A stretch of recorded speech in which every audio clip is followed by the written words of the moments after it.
Welcome to the Blooming Lovely tutorial.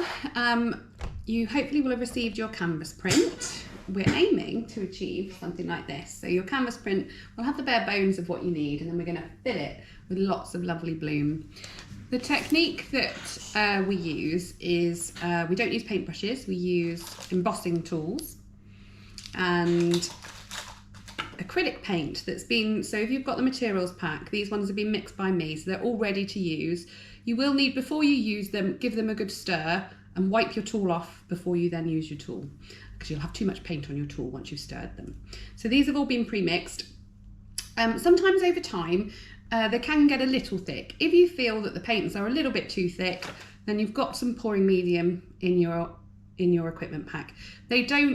You probably won't need to use the pouring medium at all, but I wanted to include it just in case. And also, if you've got any other paints at home, acrylic paint, you could make up some more colours as well using the pouring medium. And some glitter. So when you start your painting, have a bit of an idea in your head about how you want it to look, where you want your blossom, whether you want it going in the wind or along the lower edge. The next clip in this video, we'll talk about some styling ideas to give you some inspiration. When you're working on your canvas, it needs to be laid flat because the paint is so runny. If you stand it up, it could all run down. So it needs to lie flat until it's dry. Don't push onto the fabric part of your canvas. So the centre part of your canvas can be quite delicate and you could overstretch it if you're putting your elbow on or anything like that. If you need to lean on your canvas, you can use the bars at the edges, so the wooden frame. That's safe to do. If you did get a dent in your canvas at all, if you brush the back of the canvas with a little bit of water using your hand, and as that dries, that should tighten that fabric back up again. So you should be all right with that, but hopefully you don't have that problem. One thing that's not included in the materials pack is a packet of sensitive baby wipes. These are a godsend. If you get any accidental splatters on the background of your painting, you can wipe them up with these. Don't scrub it, just wipe it off. As soon as the paint goes on there, wipe it off and you shouldn't know it's been there. If you leave the paint on and then try and wipe it off, it will have started to soak into the canvas, so that won't work. If you're doing your painting on your dining table, you're going to want to put something down. It's not the messiest style of painting, although you might be deceived in thinking it is looking at my table because it's covered in paint, but that's just because it's a studio. So pop something down on your table. Watch the entire video start to finish before you start your painting, and then you can go back to the bits that you want to refresh on. Okay, I think we're probably ready to go on with the video now and get painting.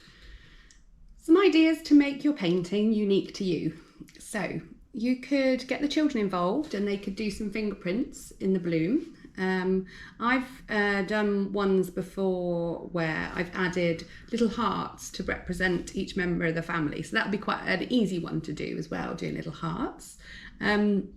If you're feeling creative, I've done ones before where I've added a little robin to the tree and a squirrel climbing up it. And I'm just about to do one with a little Labrador underneath the tree. Your style of painting, they'll all end up looking unique. So you're going to add all of your colourful bloom. You can either keep it contained to the tree, or you can have it scattering off to the edge as if it's blowing in the wind. Your lower edge, you can choose to leave this completely free of bloom if you want to. That looks really nice. But other options would be just to have a small scattering underneath the tree, or you could do the whole lower edge with bloom. If you do this, you probably want to do the bloom following round to your side edges. To do your side edges, because of the nature of the paint, it's so wet, you'll have to wait for everything to dry, turn it on its side, do the part that you want to do on your edge, let that dry, turn it again. So it's a bit of a long process, but it is worth it because it gives a lovely kind of 3D viewing experience once it's on the wall. So it's totally up to you how you do your painting. So you've got the bare bones of what's there. You've got the tricky bits done. I've painted the tree for you. So you kind of just go with your imagination and see where it takes you. So I'm going to show you how we get the dotting technique. I thought I'd do it as a bit more of a close-up than on our large canvas. So this is just a little sample canvas that I've got. So we've got our dotting tools. You can see one ed's quite thin, One end's got a bit more of a ball on it. I'd say especially to start with, use a larger size one just because you get the bigger dots, but you can get bigger dots with the smaller ones as well. I don't get too hung up on that. I think it just makes it easier to start with because it starts to fill in a bit quicker. So we've got our paints. You should always give your paints a stir before using them. I've already stirred these ones. These have been used this morning. So we get some paint on our tool. Okay, and we pop it down on our canvas. If we just hold it there a second, it starts to trickle down the tool. Get a bit more paint on, trickles down even more. You get bigger dots.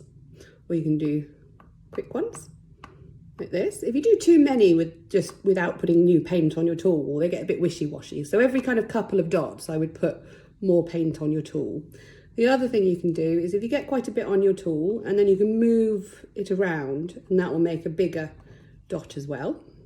Okay, so we start to build up with lots of colours. I'd say evenly spread your colours. So work in one colour, do kind of an even spread of that colour around your shape, and then move on to the next colour. Between colours, just use a baby wipe to clean your tool.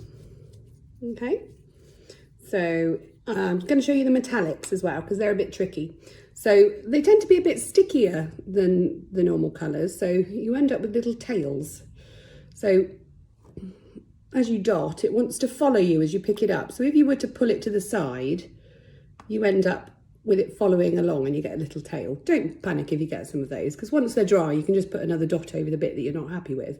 But honestly, when it all fills up, you won't notice imperfections like that at all anyway.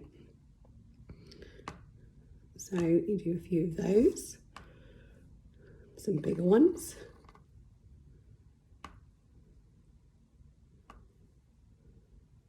And this is on a very small scale, so it's filling up quite quickly. They're getting quite close together. But as you're doing it on your canvas, it will take a lot longer for them to kind of fill up this way. Then we do another colour. Let's do a white. And I would say, I know you've got white splatters on your canvas, but most of that's going to get covered. So definitely go back in with your white to do white dots as well. And the white's so much more vibrant than the print, than the printed white, that I think it really helps make paintings pop.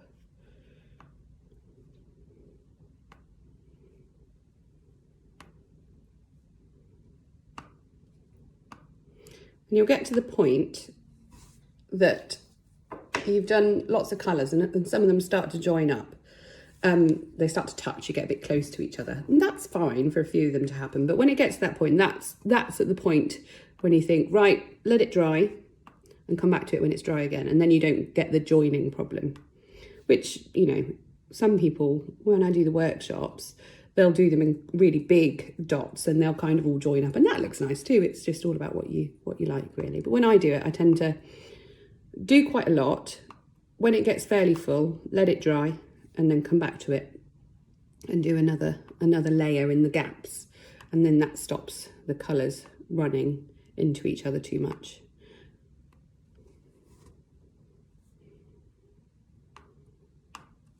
Okay, we'll go on to our big canvas. When you're doing your painting, always hold your pot in one hand and your dabber in the other hand. If you have your pot over to the side and you're constantly bringing your dabber across with lots of wet paint on, you'll end up with lots of accidental splatters where you don't want them. So if you follow it around with you as you go, much less likely to have any unwanted accidents with your paint.